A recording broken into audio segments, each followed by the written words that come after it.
मालिक अश्तर। एक दफ़ा मालिक अश्तर बाज़ार कूफा में से गुज़र रहे थे। उन्होंने टाट का लिबास पहना हुआ था और अमामा भी टाट ही का पहना था। अलगर्ज वो गरीब और फ़कीर शख्स की तरह बाज़ार से गुज़र रहे थे। बाज़ार में एक दुकानदार जो अपनी दुकान पर बैठा हुआ था, जब उसने मालिक को देखा तो उसने उनकी ताक़ीर करते हुए एक ढेला उनकी तरफ फेंका। मालिक उस तरफ मुतवज्जा न हुए, जैसे चल रहे थे वैसे ही चलते रहे।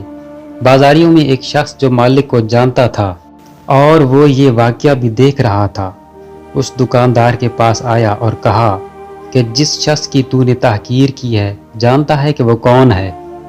दुकानदार ने कहा, मैं नहीं जानता। तो उस शख्स ने कहा कि वो मालिक अश्तर, अली का दोस्त और उनकी फ़ौज का सिपा सालार है। तो वो दुकानदार कांपने और लरजने लगा। वो मालिक के पीछे रवाना हुआ ताकि उसके पास जाकर माफ़ी तलब करे। देखा कि मालिक मस्जिद में आए हुए हैं और नमाज में मसरूफ़ हैं। उसने सब्र किया यहाँ तक कि हज़रत मालिक ने नमाज ख़त्म की। वो शख्स हज़रत के पाँव में आके गिर गया। आपने उसका सर बुलंद किया और उससे फरमाया कि क्या कर रहे हो?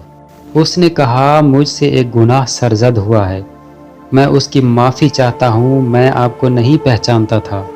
मालिक ने कहा, कोई बात नहीं, खुदा की कसम मैं मस्जिद में सिर्फ तुम्हारी मग़फ़िरत तलब करने आया हूँ।